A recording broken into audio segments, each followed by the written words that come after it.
on the bodies that are meant to protect us as residents, and with the MPs, and I don't feel that's the case with the UK, and as I say, I don't know about Europe, but as the UK, it is certainly not the case. There is not a level playing field on any front. Thank you.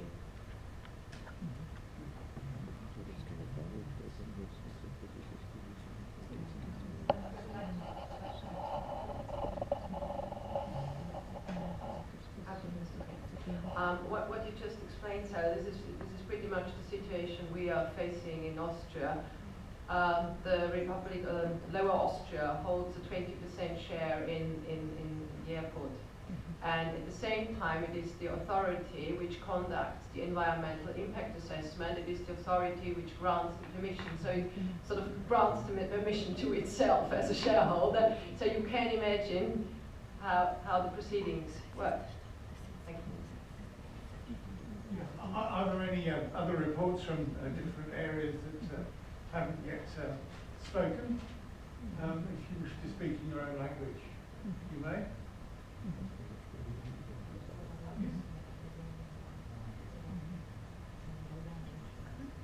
Hello, I'm Sarah Clayton, Airport Watch. This may be an issue almost bigger than taming aviation, but it concerns me that flying has become part of the culture. It has crept in insidiously over the last couple of decades to be an assumption that it's almost a right to fly many times a year. And people increasingly adapt their lives to depend upon flying more and more. And it's referred to by politicians and journalists as an ordinary, everyday activity. And I'm concerned that every year goes by when flight is so cheap, it becomes increasingly seen as something which is part of ordinary, everyday existence. It didn't used to be, it now is becoming this.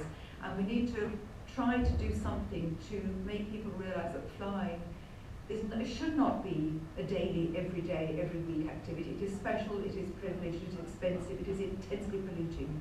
And we need to get back to the point where flight is seen not as something to be taken as an everyday.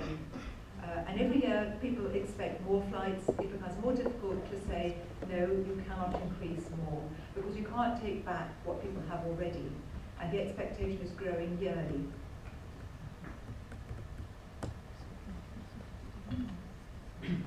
My name is Hans Burma from Holland, surroundings of Schiphol, which is quite a busy airport. I would like to come back to the economic equation, or let's say equation of economic benefits to environmental costs. I think it's very important to not only look at the environmental costs, but also to the economic benefits. We've done a study in the Schiphol situation and found out that the economic benefits which are claimed, in fact, are less than half of the real benefits. The real benefits are the welfare effects of flying, of having connections to the world. The country, and my country is a small country, having a large foreign countries, large number. So export, etc., are very important for us. But if you look at the welfare effects, you must conclude that only in terms of passenger traffic, it's the passengers which go from and to a country, and especially the business passengers, and also the leisure passengers coming in, the visiting tourists. All the other passengers, which are leisure passengers going abroad, and transfers, which is a large proportion in the Netherlands and also in France, I think, they are not contributing to the economy. So if you make an equation, you should be careful to use the right numbers. We've done this study for Schiphol. We are planning to do the same thing for all the European ports, because we think it's about the same picture in the whole of Europe, in order to have a fair comparison between both the positive and the negative effects.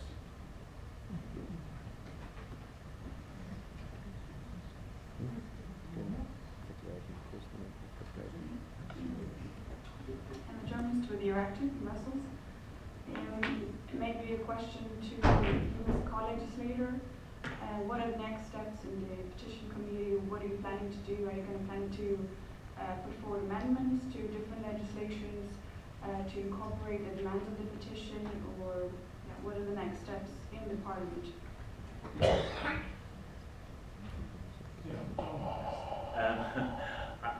I don't know for sure, but what we're doing after this formal meeting, a number of the campaigners from around Europe will be having a 2-hour meeting to discuss exactly that. I think the first step is, as you will know, the presentation to the Petitions Committee. But then we intend to work closely with the Petitions Committee, if necessary, by putting down amendments as and when the implication arises. So we'll be doing that fairly formal process, most definitely.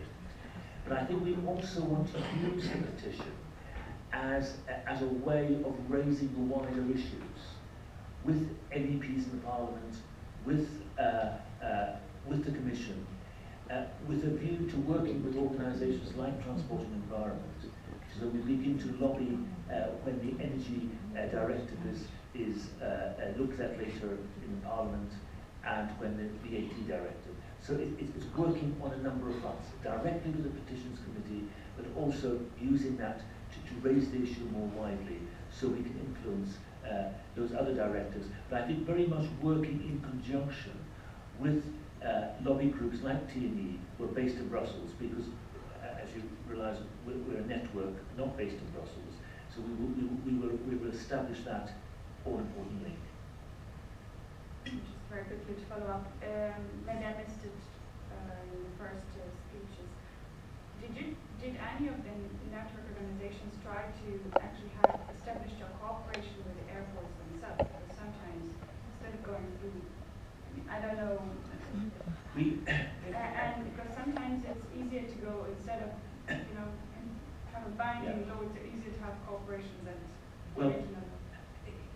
At Heathrow, we do some of that. It depends on the level we're able to talk.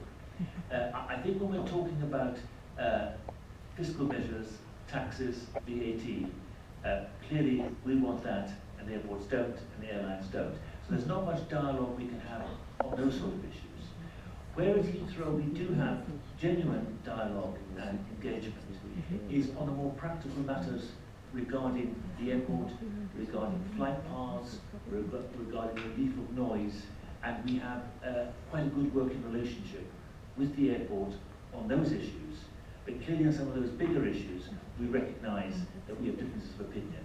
And therefore I think that on those bigger issues, we have to work through the European Parliament, through our individual parliaments, to put pressure on the airport from outside. Can I add just a word? Because of the competition between the airports, if there's a night ban somewhere, it has to be spread all over Europe, so that the airports can't say, we have a competition issue with the other airports in Europe. They must have all the same restrictions, not restrictions. I would like to add something to the idea of dialogue. That it sounds great, but it's really just there to sort of comfort politicians, give them the feeling that something nice and friendly is happening. But the truth is, it is a mere sham. We have experienced that in Austria.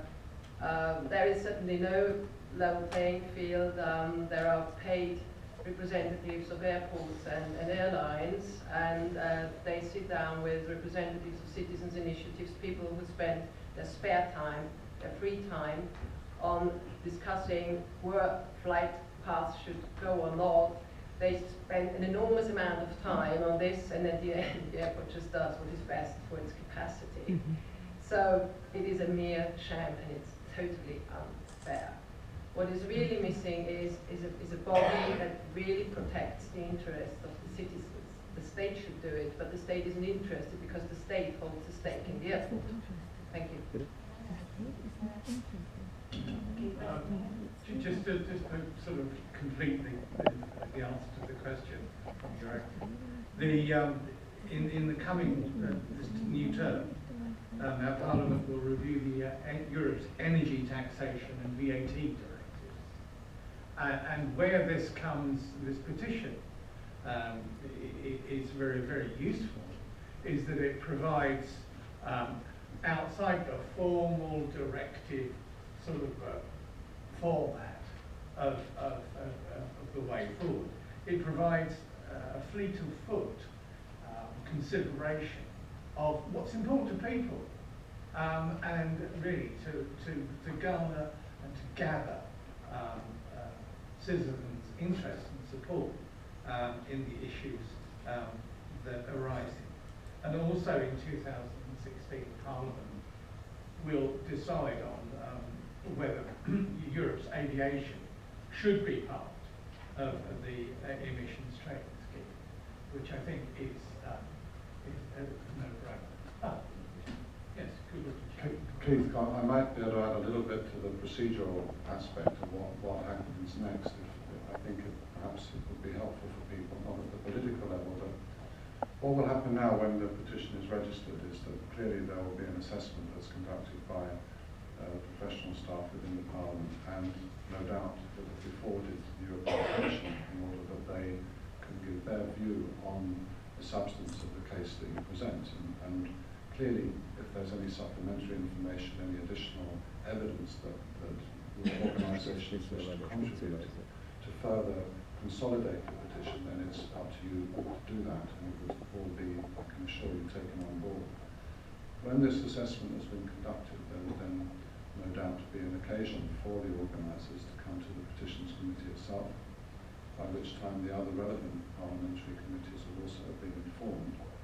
They would in turn be able to be present. They would indeed no doubt be asked for their opinion, so that the Parliament would bring to bear in the course of the future legislative process the input from the petitioners along with the other inputs that would be gathered. And it's in that way that the citizens really have a voice within this institution. It's not just a question of handing over the petition now and then you go away and carry on with something else.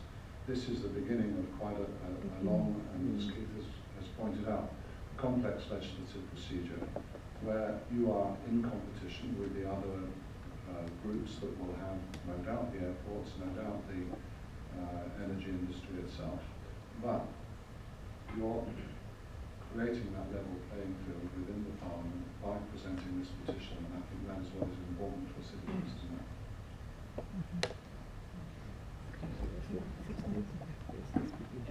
Right. It's almost time for us to close. It's almost 10 o'clock. Let me just say a word or two. The formal meeting will finish at 10, and then for the campaigners here, we will stay, can have another cup of coffee and another cake. I'll stress that again, you have another cup of coffee and another cake.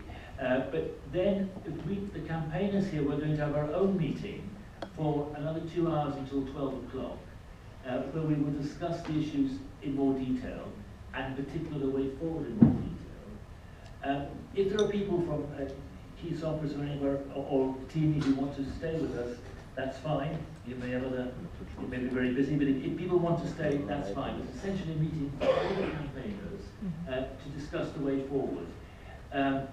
In that meeting, I think I'm conscious that I want to thank those of you whose language is not English and who were struggling with English, but in our follow-up meeting, there will be opportunities for you to speak in your own language, and we'll be able to, somebody will be able to translate. So thank you for bearing with us, particularly from Italy, some of the people from Germany. I know it's been difficult, thank you. But above all, I want again to thank, well, I want to thank you coming from the Commission. That was very helpful. Thank you very much. And also, once again, to thank Tini and Nico for all the work you've done. To thank Suzanne for the huge amount of work I know Suzanne has done over many months in making finally, Keith and your office. That was great stuff. Thank you very much, Keith. Anytime. We'll take up on that. Yes. As long as there's a cake. As long as there's a cake, and Keith will do it. Lovely. Thank you very much. Privat machen wir jetzt noch. Für uns, wir Campaigners machen